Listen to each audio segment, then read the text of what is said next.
DJ Leroy. Night Watchman, how you doing, buddy? I'm well. How are you? Good, man. So, Night Watchman, the dog days of summer of which we are in. You know what? I think sometimes what is refreshing is being near a body of water. What do you think? Head to the water. Absolutely. Okay.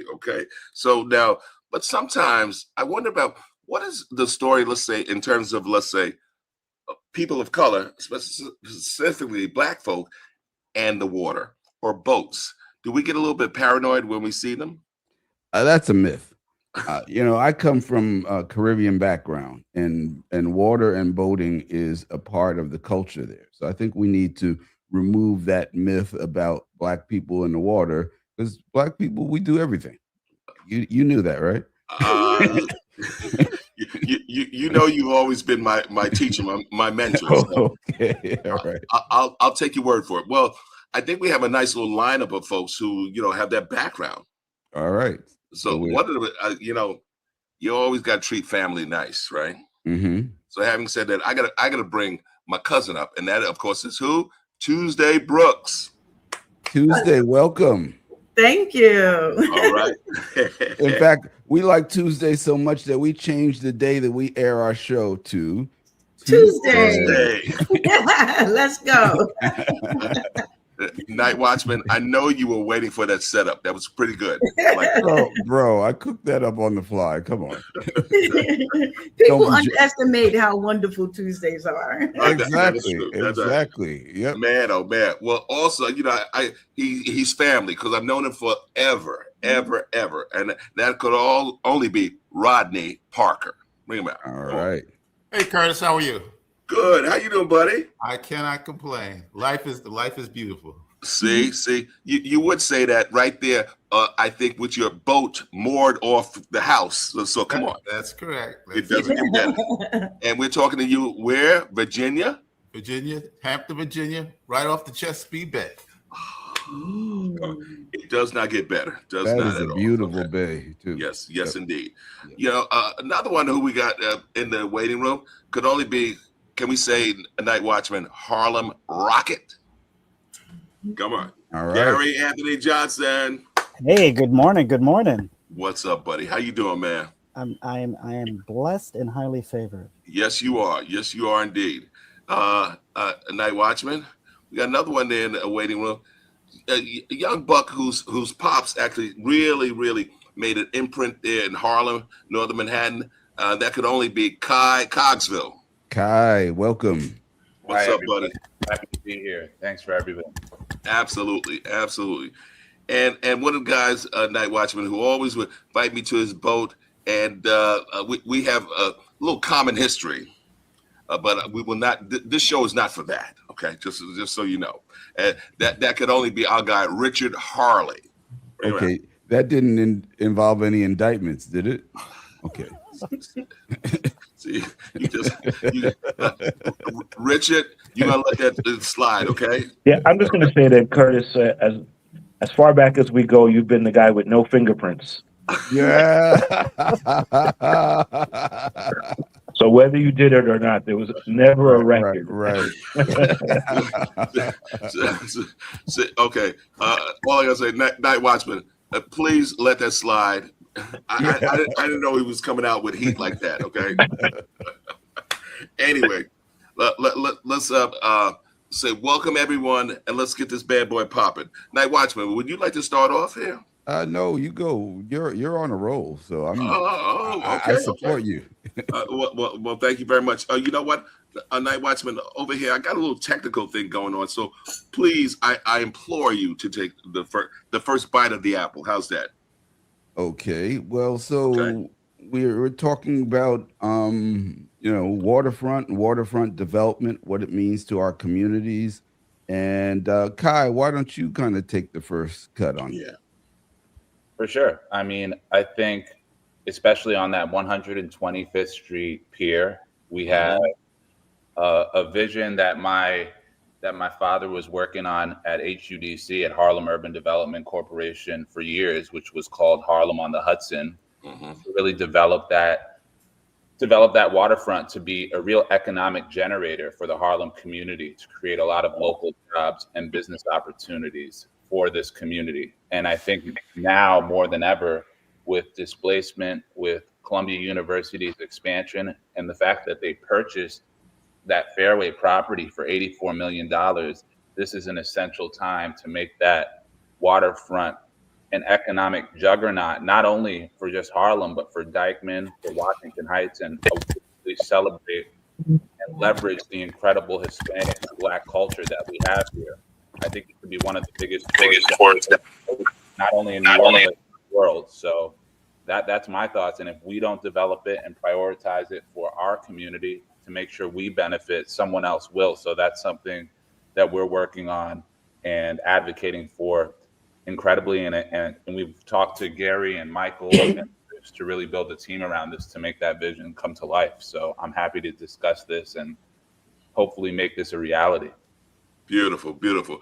On that note, Garry, please, Harlem Rocket and whatnot, the genesis, the idea behind that launch, and also looking at that valuable waterfront there on 12th Avenue in Harlem. Tell us about what has attracted you guys and had you move forward. So again, thanks for having me. And I think Kai teed this up really well with the work that his father had pioneered some years ago. There's a tremendous opportunity here to develop this waterfront from 125th all the way up to 135th Street. And as you know, my background is in architecture and real estate development. So we see opportunity, but we also see economic opportunity. Bringing waterfront activities, whether it's the Harlem Rocket, other vessels, other commercial operations, whether it's offshore wind or whatever, invigorates the local community, leads to more hiring in local restaurants and retail shops, and allows us to properly support our families. Historically, that waterfront has been a key part of New York City's development for the last couple hundred years. That's where most of the commodities and building products used to come into the city. And all the way up to the 1960s, there was a ferry operation there from New Jersey. So this isn't new. You and Bob probably remember the Palisades Amusement Park on the other side of the river. Oh, yeah. Okay. That was an important legacy site that many people in Harlem used to traverse to on a regular basis. And what we're basically trying to do is bring that over here, bring the waterfront, activate the waterfront so that not only our own residents can use it, but people from all over the city, from New Jersey, and international tourists can come and use it as the beachfront, if you will, and then explore the rest of the community. Oh, beautiful. Thank you for that, Garry. And you know what? I think one of the other ones that I have to see, Night Watchman, is, of course, my cousin Tuesday. So Tuesday, you heard some of the opening statements as it related to, let's say, Blacks and Waterfront, dispelling the rumors and myths. So you have gone into a branch of service, and thank you for the service, in terms of the Coast Guard. What attracted you there? And did you always have an affinity to be on the water? So, yes, while I always loved the water, I didn't, being a native, New Yorker and sort of being just, around cement most of the time.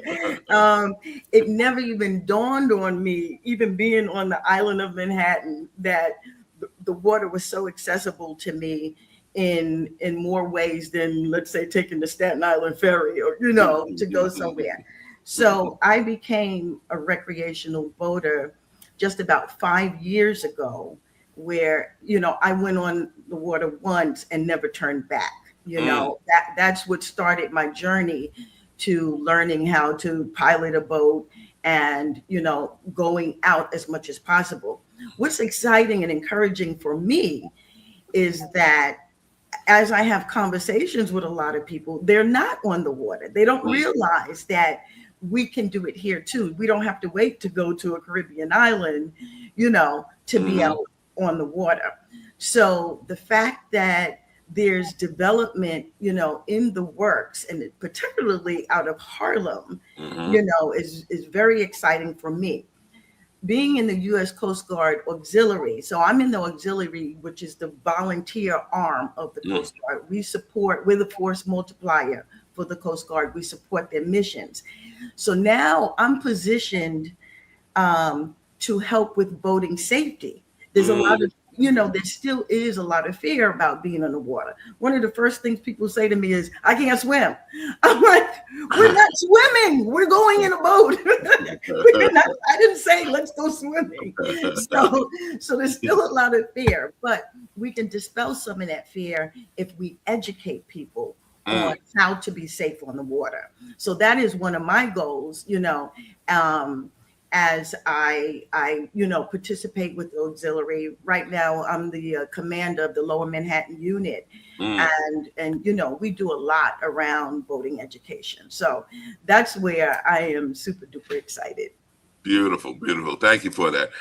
And certainly, Rodney, we heard recreational boating. You had a high elevated job as an executive healthcare, okay, That's for many years. What got you into boating? Did you find it relaxing, beneficial to your overall mental well-being while you were at that high-pressure job?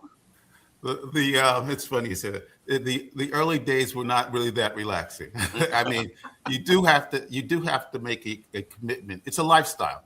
When you get into recreational boating, it started for me back when I was in college. I went to a boat show, and I sat on a sailboat for the first time in my life, and I said, "Gee, one day when I get a chance, I'm going to do this." This is back in 1980.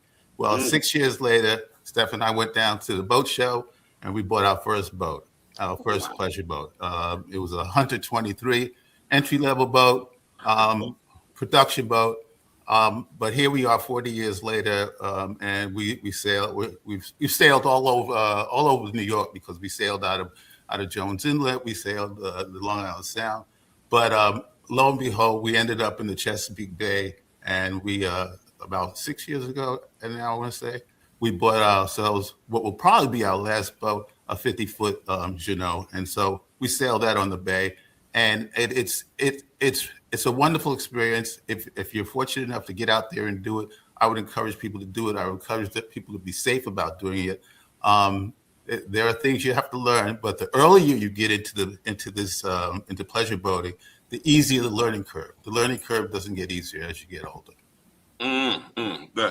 Thank you for that, Rodney. And I guess one of the other things I got to say is you heard that good old Richard. We're talking about pleasure boating, and you have always been very, very forthcoming and friendly about inviting folks to enjoy your experience on the water. What got you into boating? Because you also had one of these high-level jobs working for an elected officials, and then, of course, a real estate firm. So tell us. Richard? Sorry. Can you hear us, Richard?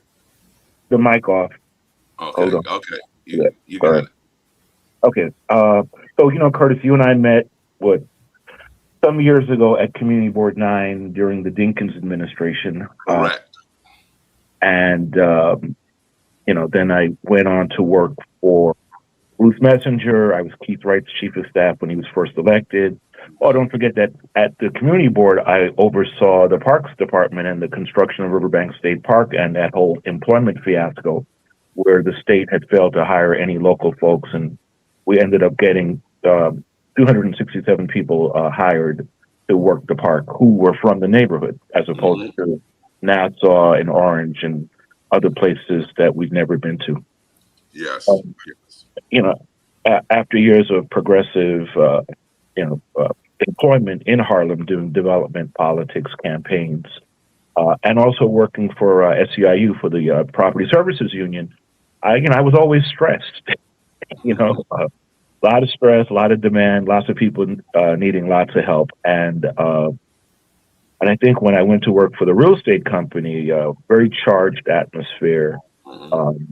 They were not the best actors, as you will recall, but I had a huge budget and I was giving away $1 million a year. And so there was really no place that I could rest. And I went to a boat show with a friend of mine who was a retired detective, and he bought a boat. I went the next day and I bought a boat.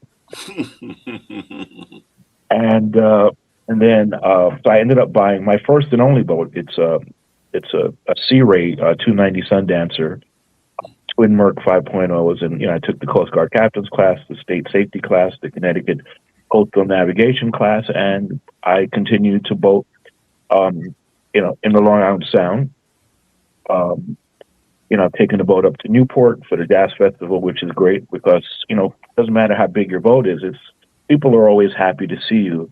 And my experience being Black is that I really, except for a few folks when I first started 20 years ago, most people have been very generous. There was one time when I took the boat down to Fort Lauderdale. Mm-hmm. I trucked it down. And so, I was sailing around Miami and trying to decide whether to go to the Bahamas. And so anyway, one day I wake up, I'm in the slip. I wake up and there's this 300-foot yacht next to my boat. And these people look over the railing and they say, "Hey, who are you?" And I said, "Hey, I'm Richard Harley." And they're like, "Where are you from?" And I said, "Oh, I'm from New York." And they're like, I said, "Who are you?" And they said, "Oh, we're the DuPonts." And, they were just very, very generous. They were really cool. They didn't ask me for food and I didn't ask them to come on board. And so I've had those experiences. I would boat to Citi Field to go to the Mets game. The dock master there was an African American woman who would say, "Hey, Mr. Harley, do you want to tie up to Malcolm Forbes' boat for the U.S. Open?" And I'd be like, "I got a 30-footer. He has a 300-footer. Stop it." So, but and I'd say one of the things that I've enjoyed personally is, going up and down the Harlem River is to see, folks walking across the bridges saying, "Holy shit, they're Black," and, to kind of show folks that this is something that we could do. We're really good at it. Africans have a culture of being seafarers. So this notion that we don't swim, or the common phrase that I hear from my educated family that, the Middle Passage, after the Middle Passage, man, I don't want to be on the water. I'm like, what the heck is wrong with you? So for me, it's been the best thing I've ever done. Taking my mom for her 80th birthday out to Greenport, New York, and just meeting a lot of folks, seeing the Thimble Islands off the Connecticut coast that you could never see by car. And, just running up the river, going up the Hudson in the fall, a little cold, but it's beautiful. Beautiful. And I heard a little something there, Rodney, in terms of boat size envy. Did you have that while you've continued to upsize? They call it 6 foot a year disease, something like that. You try to upgrade as quickly as possible, because with every upgrade comes more possibilities, travel possibilities, and comfort. Because whoever you're sailing with or whoever you want to travel with, you want them to be as comfortable, and that means space. So there's a little envy. I think I'm as far as I'm about to go, though. Okay. Yeah. You've reached the limit. Uh-huh. I think my wallet has reached the limit. Excellent. All right. Well, you know what? Let's get back to, in terms of, let's say, some economic development drivers. Because certainly, Kai, 12th Avenue, there, the park, the pier. We of course have moored there is the Baylander, but the Baylander goes nowhere. It literally is a floating restaurant. Your pop's vision for that site was much more, ambitious, and so how do you plan to actually, let's say, capitalize on that vision, and what things will you be putting in place? For sure. So I think in terms of the economic development, we see kind of three sides to it development wise. On ground floor, we're looking for a lot of retail, people that really represent our culture here. So let's say shops like, for example, someone like a Dapper Dan or things of that nature, and people that really represent the community, setting up retail as well as year-round programming with fashion shows, a lot of culture, concerts. I think right under that aqueduct, right next to Dinosaur Barbecue and Cotton Club, I think you could put a beautiful stage there and do concerts year round. Wow. As well as when you speak about the restaurant that's there, I think, and this goes great with what Gary's doing, we need to have a lot of connecting entertainment ferries, historical ferries, things of that nature, to make sure we're constantly dropping off cash into the Harlem community. You know what I mean? I think that's essential. You have the Jacob Javits Center, Hudson Yards, as well as Edgewater. These people want to come to Harlem and celebrate, and I think that's going to be an essential plan. And also creating that same vision for Dykeman. There's a whole incredible waterfront there, and connecting those both can be some of the biggest tourist opportunities, I mean, in New York City. And we've done the numbers. Something like the Brooklyn Bridge, I mean, that brings just in tax revenue a year something like $50 million. Wow.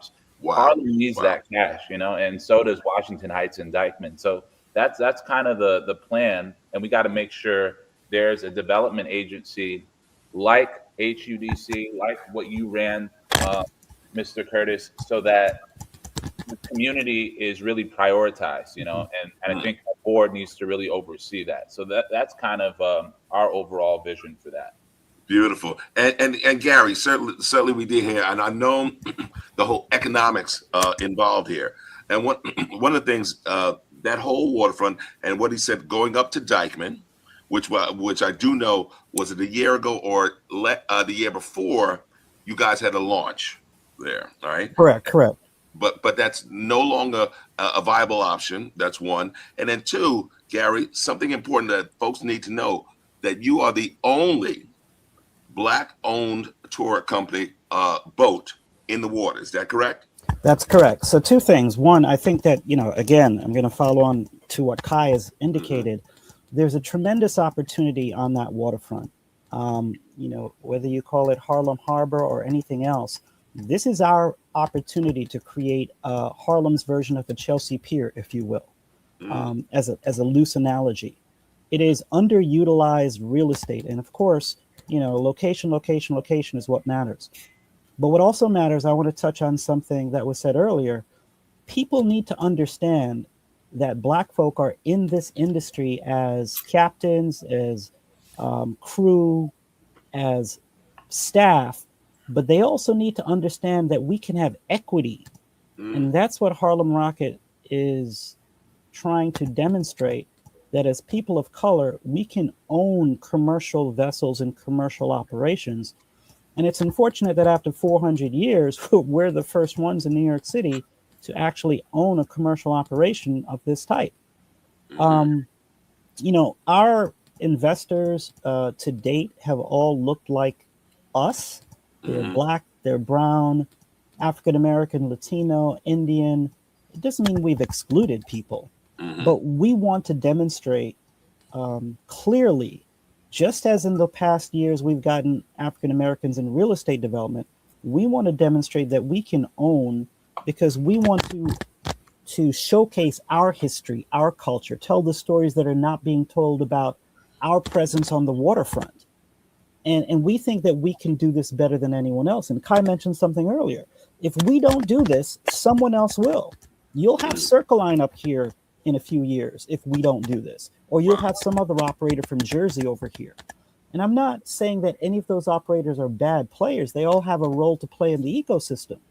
But we have to demonstrate to our community, our youth especially, that these are opportunities that they can identify and they can be in. And I think, again, it was said earlier, you know, once you get in it, once you get in on a boat and on the waterfront, like Tuesday said, you never turn back. You know, I used to go to the boat shows at the Coliseum when I was a kid. And I love those. Those are two shows I love, the car show and the boat show. Well, we've all had cars. Very few of us ever had boats, right?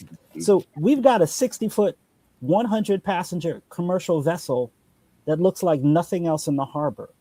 But the city hasn't been very accommodating. It has been a challenge to get to where we are. And it takes a community to build a business like this. And we're going to need help not only to survive, but to thrive. But Columbia's been willing to listen. You know, they have some ideas. I think they're willing to embrace a lot of what Kai has been talking about. His vision matches ours almost perfectly. And so, you know, Tuesday's been on the boat. She's had the experience. We're going to get her behind the helm at some point in time. And, you know, we're inviting everybody else to come to We're actually having the boat up in Harlem this afternoon. Well, by the time this is broadcast, that's gone. But we're excited. We're excited because we're pioneering in this, but there's a lot of work to be done. And we've got to make a commitment as a people to have an equity role and not just a participatory role. Beautiful. Thank you for that. And Tuesday, certainly I heard, Garry, once you get on the water, you can't go back and whatnot. So has my cousin Ram, has he also embraced boating yet? He sure has. The first couple of seasons that I was out there regularly. So what I did, I didn't purchase a boat. Mm-hmm. I hear that men are more impulsive with that. They'll go and buy a boat and not know how to drive it. Richard. But yes. However, I took the more safe option. I became a member of a boat club. So that gives me access to boats. And we have over 450 locations, so I can go anywhere almost in the world and find one of our clubs and reserve a boat. So, but what I'm doing, so right now I boat out of Long Island, and I've boated in several states along the Eastern Seaboard. I brought him out, the first couple of seasons, and I started teaching him how to drive, and he absolutely loves it. So yes, it's a family thing. Thank you. Night Watchman, what you got for us? Just listening. I mean, it reminds me. I started thinking about Robert Smalls, the famous slave who escaped from slavery by stealing a boat, and it just reminds me that this stuff has always been in our heritage. It's just the stories haven't been told properly, and I'm looking forward to the group of people we have on this panel starting to tell the new stories around boats and the whole ecosystem around boats, and having that be a major part of Harlem. Yeah, absolutely beautiful. I mean, Rodney, I heard whatnot. Of course, impulse buying, and I know that was of course our guy Richard Harley. But you tell me about you now, because I think yours was a little bit more studied or measured. Or was it? It's funny. The first boat was not really impulse buying. We only kept it 3 months, the first boat, before we traded up. That's how addictive this is. And but I think it's the thing is that you really do want to resist any impulse. You want to do your research. You want to do your homework, because it's not just about buying the boat. As I said before, it's a lifestyle. And everybody's got to be on board with that lifestyle. If not, you're going to end up with some unhappy campers in your camp. And so, run the numbers. I think what Tuesday had said when she talked about she's a member of a boat club. I think that is an excellent way to get your foot in the door. I think it's going to be a more common way, because quite frankly, it's getting very pricey out there. There's a lot of, when economic times hit, the first thing that goes is the boat, And Really? so I think that it's about running the numbers, getting people on board, no pun intended, but it's about running those numbers and making sure you can afford to do what you're going to do, because it's a very big investment. And do tell me, that in Hampton, Virginia, are you a member of a boat club? It's a club of one. Me. I'm not a member of a boat club, no. Got you. Well, then I got to Richard Harley, where you are you a member of a club? No, I'm docked at the New Rochelle Municipal Marina with 292 slips. When I got there, there were 2 African Americans, 1 Puerto Rican, 1 Colombian, and the rest were all, white folks. And to be absolutely clear, they lost my paperwork for 3 years. And then, having been a lobbyist for the labor unions, it was easy to make a phone call. Gotcha. Well, I have to then find out from you, Tuesday. In terms of where are you moored? And how far have you traveled from your moor? Right.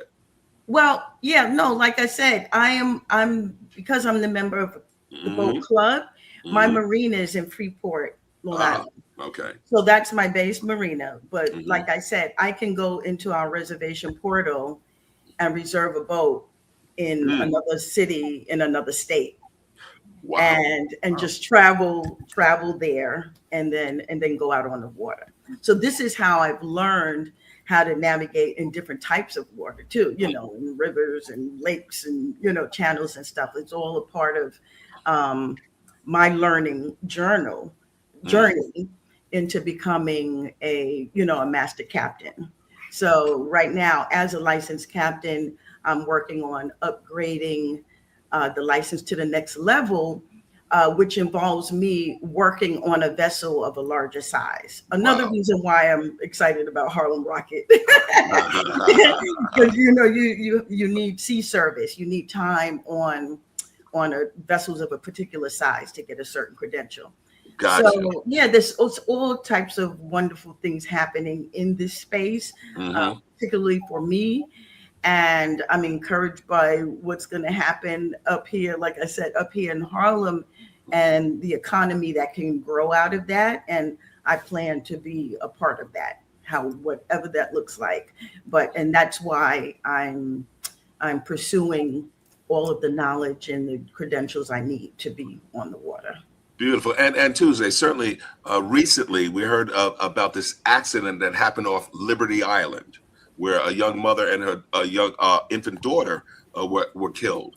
So my question is, in terms of boat safety, all those particular things, have there been any close calls that you can recall that that really said that, okay, I got to watch it, but you already, as you said, have had your training. You've even had an upgrade. What's it been like for you on the water? Yeah, well, everyone who boats knows that no 2 days are the same. Every experience, every day is going to be different because the weather's going to be different. The people who are out on the water around you are going to be different. A lot of times they don't know the rules. So while I may know the rules of the road and to follow, there are other boaters on the water who do not. So every experience is going to be different. I would think I haven't had, thank goodness, I haven't had any dangerous close calls, but you can get caught in bad weather. So we mentioned it before, a storm will happen or rain clouds would open out of nowhere. And now you got to figure that out and you got to know what to do. So every day, every experience is going to be different, but your confidence is going to be higher. And you also, as the captain of the vessel, you have to be able to articulate to everybody else that's with you what they need to do to be safe as well. Gotcha. And Rodney, certainly my wife Karen, one of her all-time favorite films, of course, is The Perfect Storm. So you told me about also your sailing up the channels, having some close calls that first time when the weather was not agreeing. Tell me about your close calls, man. As Tuesday said, storms come up out of nowhere. So about 5 years ago, we were sailing. We're on our way from Hampton to Baltimore. Wow. And the day started off beautiful, nice, sunny, warm. By the afternoon, the weather started to deteriorate, and we got caught in a thunderstorm, and we got struck by lightning. Wow. And it's a very frightening experience. It knocked out everything on the boat. And that's when you start to really understand the forces of nature. Not only the forces of nature, you start to study weather in a different way. You start to look at weather in a different way, because if a boat is not constructed to dispel that lightning, it'll blow a hole right through your hull. Right to the hull. Yeah. Wow. Yeah. So we were, and it was because of that that incident. I ended up going up to Mac Boring and spent a week with them studying about Yanmar diesel engines. And then you begin to learn the games that manufacturers play to make it so that you can't fix your own boat. But that's a whole nother story. But we ended up getting towed into Solomon's, and people very nice, very accommodating, and we got our boat back maybe 3 months later, all new electronics, and a nice $50,000 bill. Rodney, you can't make that up, I swear. So, Richard, close calls. Tell me, man. Well, as I said, I decided to rent a house in Greenpoint, New York, which is north of Sag Harbor. I guess it's about 90 miles from New Rochelle. So, the NOAA forecast was for no precipitation, no winds, got out in the channel, 3-foot chop. So normally it takes me about 45 minutes to get from New Rochelle to Bridgeport, and it took 90 minutes, and I burned a half a tank of gas. Wow. Wow. So the rest of the trip turned into what was kind of like a Gilligan's Island kind of thing, 6-foot, 9-foot seas. The windshield blew off. The windshield wiper blade blew off. 3-hour trip took 9 hours. Oh my God. When I came into the harbor, there was a small channel, and the house was on the water. So the next day, when I took the boat down to Sag, people were on their decks singing the theme from Gilligan's Island, saying essentially, you got to come over and tell us your story. How'd you make it? That's an incredible journey that you made. And after that, I immediately signed up for the Coast Guard 6-pack, the captain's license class, because, people were telling me that it was safe. And, so I needed to have my skills improve beyond operating the boat, but to understand weather. And so the 6-pack class was great, but being in a high stress job, my blood pressure, I was like 200 over 140. So I was excused from the class. And that's the reason why I actually bought the boat, was to reduce my stress. And so 20 years later, I'm alive. My blood pressure is 103 over 70. And I'm good. Beautiful. And the boat's still running. Unfortunately, the dock at City Field, it has been destroyed. So now I go to Playland and over to Port Washington and Port Jeff.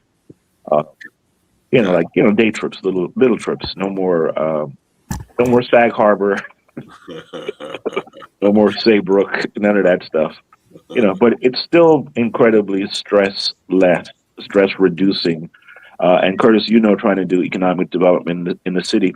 But I wanted to say one thing about this idea about the Harlem Pairs, because when you and I were in Community Board 9 rather, it was called the Harlem Pairs Project. But I think what folks don't understand, even the folks who are planners, is New York City was built by, and New York State to some degree, by Robert Moses. And Mr. Moses was incredibly racist.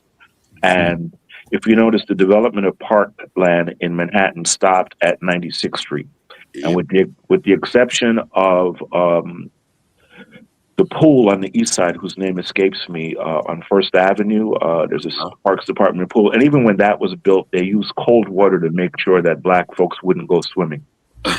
All right. Wow. And so the idea that there should be recreational space north of 96th Street to benefit people of color is still an anathema to the planners of New York City, who, doesn't matter what their ethnicity is, it still hasn't changed. They still don't believe we deserve any amenities or cultural opportunities or economic opportunities.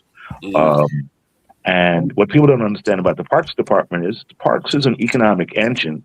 And until we use it for that, we're going to, all that waterfront property, never going to be developed for uses that benefit our community or the residents of Northern Manhattan.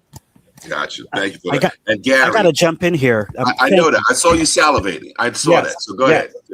Start also because I know that your route is very different or whatever, but any close calls, that's one. And then, of course, take what Richard just was speaking about. Go. So we've had no close calls. Both has been great. we're commercial operator. We've been fortunate. We're a center console open boat, so we only operate in good weather.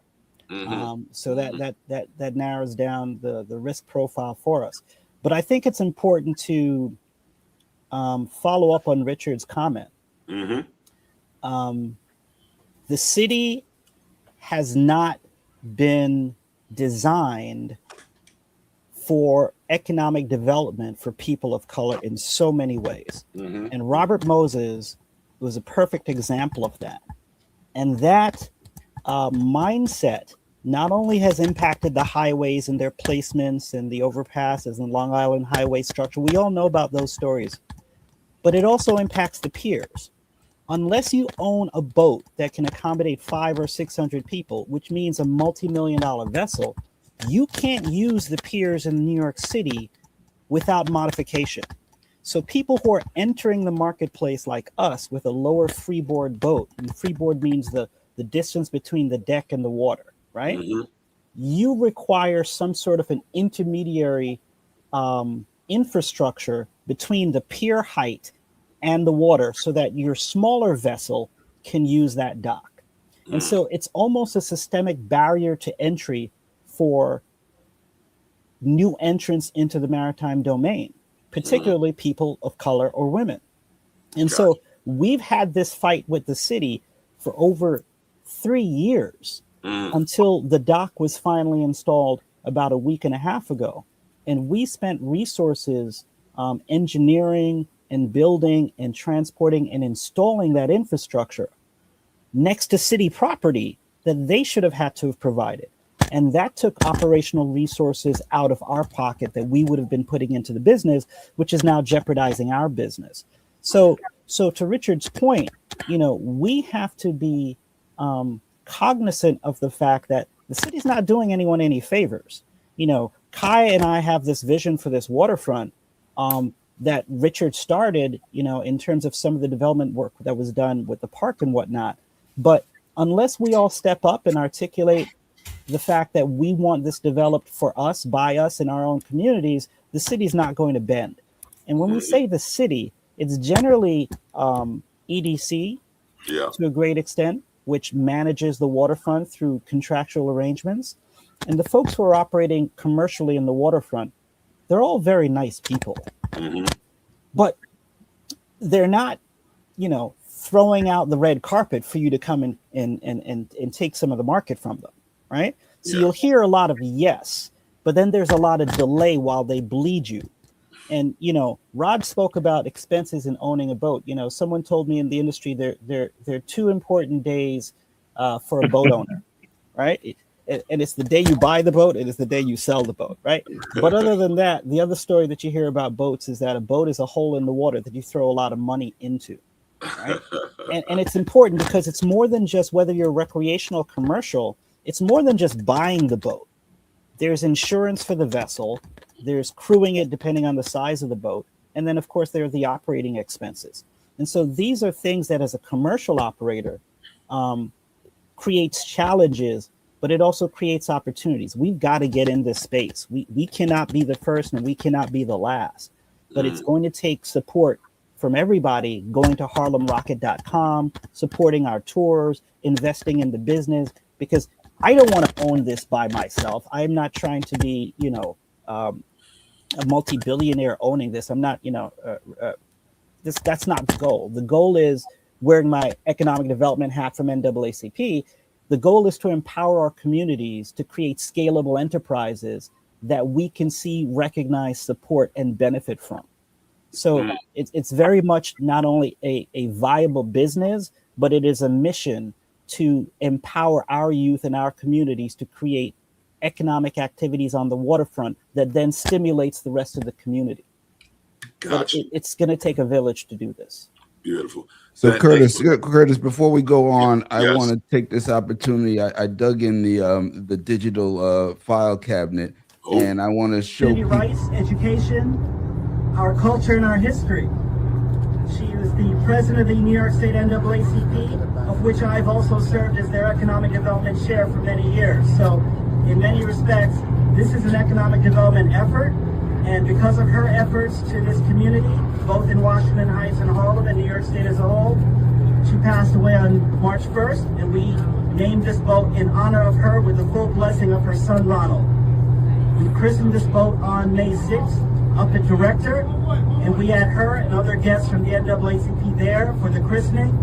And it is the first boat to be named after Dr. Dukes. It is also the first boat to be home ported in the port of Harlem in 60 years. Wow. So we're hoping to activate the waterfront in Harlem and to bring more opportunities to the people who live there whether they are young, old, Latino, African American, and especially the youth. Because what we like to say is a kid can't be what a kid can't see. Yeah. That's amazing. Yeah, so I thought we could give people a little taste of being on the Rocket. Night Watchman, well done, buddy. Well done. There is a reason why you are the Night Watchman. You know this, right? but having said that, Kai, certainly, once again, we're going back to that waterfront, man. And so I remember, if I'm not mistaken, Garry, that was around, of course, Dyckman Pier, correct? That's correct. Okay. So tell me, and I'm wondering, Kai, your father, he had a vision of not only, of course, 12th Avenue, but also just running further north, or because you did hear, of course, Garry saying that waterfront, northern Manhattan, that was never thought of, or we were never really part of that vision. But your father had a very different vision. So expand on that, please. Yeah, I mean, for Dyckman, and I wish I sent you guys the renderings that we have, but we think that stop in Dyckman, there could be some type of maybe hotel that can be developed there, as well as other retail that when people get off, that leads back into that strip in Dyckman. Because if you walk from that park that's there, and Garry will know, to the marina, there's a lot of vacant lots and not a lot going on. I mean, that's another way to do incredible economic development and simultaneously and be a parallel to what we kind of envision for Harlem, for the Hispanic community. So imagine this: you're coming to New York and you're saying, hey, I got 2 days to be here, and I want to soak up as much Black and Hispanic culture as possible. All right, great. I'm going to go to Harlem on the Hudson. I'm going to shop there. I'm going to eat. I'm going to maybe get some incredible Harlem cuisine, whatever it might be, some swagger from there. And then I'm going to get on a ferry, on a Harlem Rocket, and understand some more history and go right up to Dyckman and get my Hispanic fix. And then I might have to head home. I mean, and you can stay at a hotel there. We're talking about hundreds of millions in the community, and it's going to be a game changer. And to go to Richard's point, I mean, and this is what I'm working on day and night. We have an incredible political opportunity right now with this new mayor and with an incoming administration, especially with this new congresswoman that you just interviewed recently. And I saw the interview; it was great, by the way. Nice. I would say that we're already advocating and talking to these people and showing them our renderings and making sure that this is a way for you to get in office and create thousands of jobs and business opportunities. And guess what? She went to Columbia. Who's better to negotiate with them? I mean, we have to look at this as a solution-based approach. I know there's a lot of history, but this can happen if we all work together and make sure it does. And I keep saying, someone else is going to come into this community, some white billionaire, and do it themselves. And then we're going to be shaking our heads saying we could have, Well Kai, said, would it be okay if I played the video that you showed me? Sure. Okay, let's see if we can get that going. Hang on a second.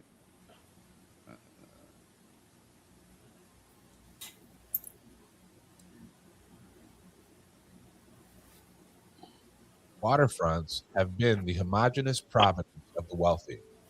The Henry Hudson will jumpstart a new age of diversity created by an entertainment ferry that connects the waterfront in Edgewater, Jacob Javits Convention Center, the Hudson Yards, Harlem on the Hudson, the Dyckman Waterfront, and uptown communities. Diversity on the Henry Hudson River is the economic and housing generator that will keep on giving. The project will breathe excitement and fun into both shores, attracting millions of tourists, sprinkling gold dust on both sides of the river. An ethnic waterfront is the link that will unleash a floodgate of local jobs, businesses, and housing opportunities not yet experienced in the metropolitan region. The Hudson River touches a constellation of active, successful commercial waterfronts. If these thriving waterfronts were connected by an entertainment ferry to the uptown waterfronts in West Harlem and Washington Heights, an economic bonanza would be released. A public investment by the city and state into the uptown waterfronts is the missing link. The federal investments would be repaid by creating a number of jobs, business opportunities, and new tax revenues. The Dyckman and 125th Street waterfronts, connected to the downtown and New Jersey waterfronts, would create new types of cultural diversity that would attract a multitude of tourists and bring in new revenue to the city. The New York Interfaith Commission for Housing Equality is proposing the creation of an entertainment ferry to connect the following waterfronts. The New Jersey waterfront offers incredible views of Manhattan, which have attracted high-end restaurants and luxury apartments. In addition, the entertainment ferry will offer another mode of transportation to jobs and businesses in New York City. The Jacob Javits Convention Center on West 34th Street is a source of a large number of convention goers, many of whom would flock to the entertainment ferry for a tour around Manhattan, with stops at the uptown waterfronts. The Hudson Yards Shopping Center on West 42nd Street is an upscale shopping center, the staple of every major city in the country. Harlem on the Hudson, the proposed development on 125th Street and the Hudson River, would include an enclosed retail entertainment mall, cinema, outdoor stage for summer performances, fashion shows, restaurants, and nightclubs. It would also include office space for exhibitions, content creation activities, sewing and design areas, as well as commercial office space. Lastly, this would include workforce housing. The Dyckman waterfront is at the center of the Dominican community, offering incredible community excursions. Public investments would enable the development of an upscale hotel linked to the entertainment ferry, an active marina with boat slips, and a bike path starting in Lower Manhattan. Here's how we make this happen. Columbia University purchased the Fairway property in order to prevent development of Harlem on the Hudson. The acquisition is also endangering the upgrading of the Dyckman waterfront. Columbia University must be persuaded to make the Fairway properties available to enable development of these waterfronts.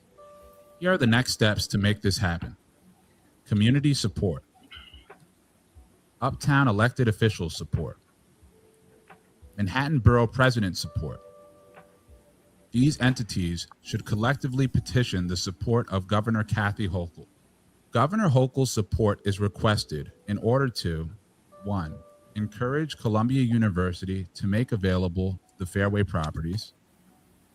2, encourage the Empire State Development Corporation to designate Harlem on the Hudson as a subsidiary of the Empire State Development Corporation. And 3, prioritize Harlem on the Hudson for infrastructure funding. The Empire State Development Corporation is requested to designate Dyckman Waterfront and Harlem on the Hudson as a subsidiary of the Empire State Development Corporation, with a local board of directors, appropriate staff, and seed money, with the authority to coordinate investments into the project by the city, state, and federal governments. Uptown development is an opportunity for Governor Hochul to inject jobs, business opportunities, as well as workforce housing into internationally known working class communities and demonstrate the economic value of diversity, which benefits wealthy as well as working class communities. The Hudson River is an untapped resource that will bring the city new tax revenues in addition to celebrating and preserving the culture of Uptown. All right. I guess, Watchman. Go yeah, ahead. I guess you've thought about this a little bit, Kai, huh? I've thought about it. I thought about it tons. I mean, you can build housing everywhere, but that waterfront, like Garry knows, is just a cash cow. We got to make sure that the local community of Harlem needs it. I mean, I think we lost almost north of 200,000 Black residents from Harlem, and I mean from New York City in general, and we're losing close to 4,000 to 5,000 Black residents a year in Harlem. I mean, we need a real win for this community, and I really think this is it. Beautiful, beautiful. Thank So you. I for think Go ahead. I think that I this is the first time I'm seeing that video, Kai. I'm going to shoot you for that. But there are a lot of elements of it that I can appreciate. There are other parts of it which you and I are going to have a battle over, because ferry operations, there's no ferry operation in the world that's not subsidized. So that's going to have to be worked out. But I think the vision has a lot of merit. We have talked about turning the old Marine Transfer Station at 135th Street into the Harlem Maritime Museum and Technology Center, the first maritime museum highlighting people of color in the country, and then training them at the same time in shipyard and ship operation skills that are needed by the country right now. And the last administration, the Biden administration, as well as the current administration, are pouring billions of dollars into workforce in maritime. So there's an opportunity there from a training and economic development perspective. Getting Columbia involved is going to be vital. Getting them to sell the property is a whole nother animal. But I think that the points of agreement here are significant. But Harlem Rocket is the initial move to prove that we can bring people to the waterfront. If we can demonstrate that we can activate this waterfront, it makes the rest of the argument that much easier to execute. Beautiful. And so, we've got to do that first. It's been a challenge getting here. We've invested over $1.5 million with, personal resources and investor funds to do this, to own this boat. But it ain't easy, as Rod has indicated, and so has Richard. It's not easy to own a boat. Even when the boat's not operating, you've got expenses. So, true. There's a vision here, and I think that the people on this program have all had a role in sharing their experiences, but we've got to do a lot more. There's a lot more heavy lifting to do, and we've got to do it one step at a time to make this happen. Beautiful. Thank you for that, Garry.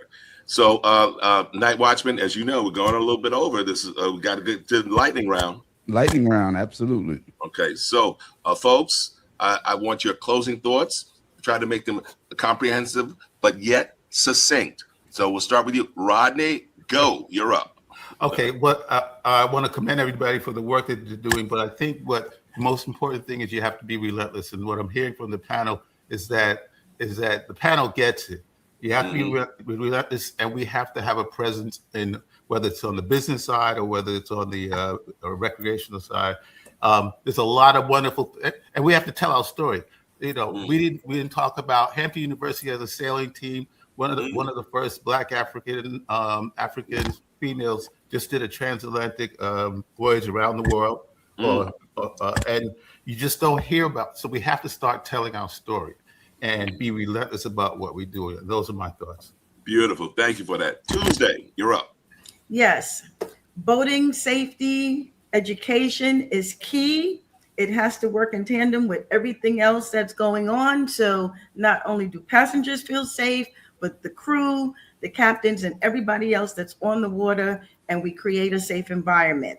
I am looking forward to not having to go down to Chelsea Piers or South Street Seaport, Pier 17 to do boating and, to enjoy restaurants and all that comes with being on the water. I want to be able to do it up here. Lastly, I'm a marriage officiant. I love doing marriages on the water. So if anybody knows anyone that wants to get married on the water, I'm your woman.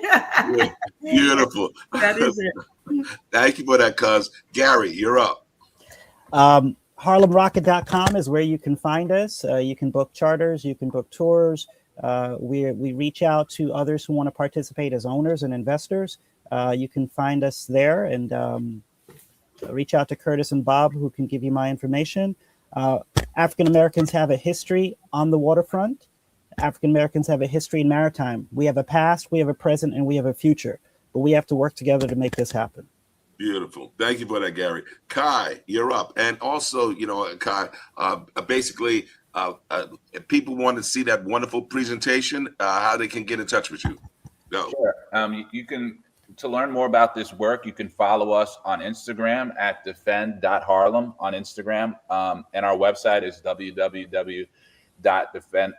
defendharlem.com, and you can find more information on this there. I lastly would just want to say, I think in the Harlem community, it's very, very siloed right now, and I think these conversations are essential to figure out ways we can really work more collectively to get things done for our overall benefit, and I think that's essential. So I'm happy that this conversation was curated today, but I think we should keep doing this work. Beautiful. Thank you for that, Kai. Richard Harley, take us home. Okay, first of all, Curtis, my brother of 30 years, thank you for inviting me last year. Gary, I'm a big fan of what you're doing. I think we talked about trying to bring the Rocket to Jamaica. Still want to try to help you out there. Kai, I'm a big fan of your dad's. When I worked for Keith Wright when he was first elected, did a lot of work with HUDC.